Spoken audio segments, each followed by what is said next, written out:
At the end of the video, when I go over my net profit for the day, I'm also going to give you guys an insight into cash flow and how that affects my business and how it affected the day today. Welcome back. And if this is your first time watching, my name is Brandon and I sell men's clothing on eBay. This is day 63 of the What Sold series where I show you my daily eBay sales. And at the end of the video, I'll go over my net profit for the day. Let's not waste any time. Let's jump right into those sales. The first sale of the day was this vintage Lee Storm Rider jacket in a men's size 40. It was a leather suede and it sold in 50 days for a best offer of $70 plus shipping. And I got this at the Rose Bowl flea market 2 months ago.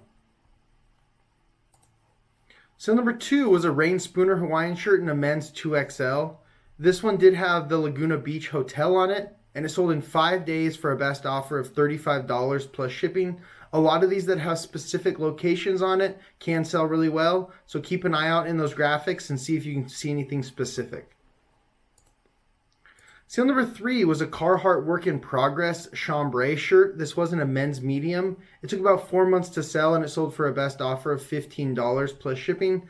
I think some of the Carhartt Work in Progress stuff can do well. This one's okay. There's probably some better items in that line than this. Sale number 4 was a Johari West button-up shirt. This was in a good size, a men's 3XL tall.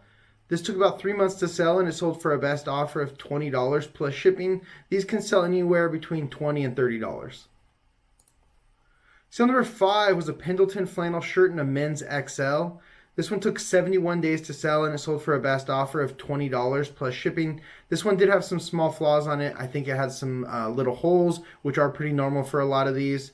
And what you do when they have the holes, you just have to price them down a little bit and let them go for a cheaper price. But they still usually sell. Sale number 6 was a Rain Spooner Hawaiian shirt. I thought the graphic on this one was really cool. I thought it was like a safari, giraffe. It's just really unique. I haven't seen many like this.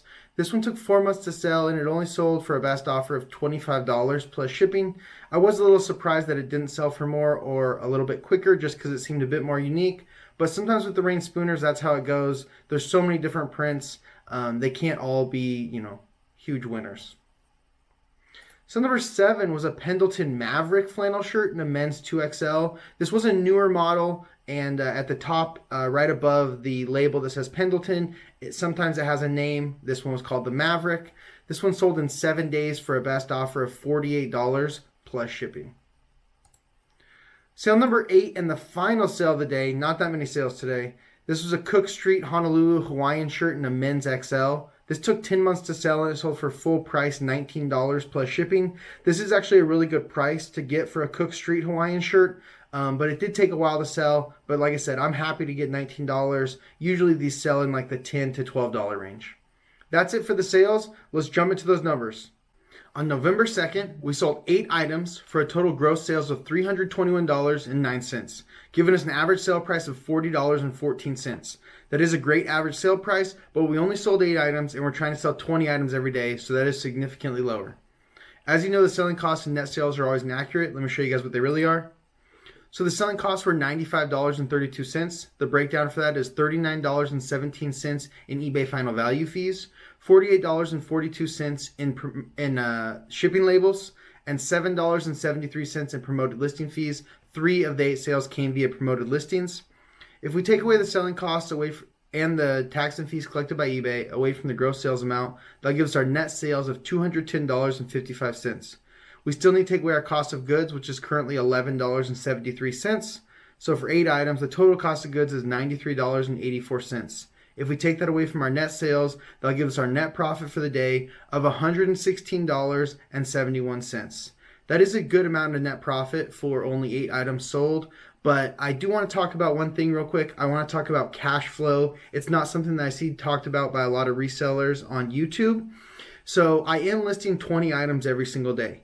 So days that I sell less than 20 items, I am reinvesting some of my profit to list more items. So there's a difference from the 20 items that I listed today and the 8 items that sold. There's 12 other items that still need to be listed. So normally I reinvest the cost of goods to buy 8 more items or however many items that day sell to buy new items. But if there's a difference between the items that I list, so the 20 and the 8 items that sold, those 12 items still need to get paid for somehow. So you're going to have to reinvest some of your net profit to pay for those items until your store is selling as many items as you're listing. So in this case, 12 items, 12 items at $11.73, that's going to be $140.76. My net profit for the day was only $116.71. So I'm actually cash flow negative on the day by about 25 bucks because I didn't sell enough items and I didn't even make enough net profit to cover all of the listings for the day. So that's something you need to think about. That's why sell-through rate is so important and why you want to be selling your items quickly, because if not, you'll just be reinvesting most of the money you make and never actually being able to take home that money. It'll just keep getting fed into the business.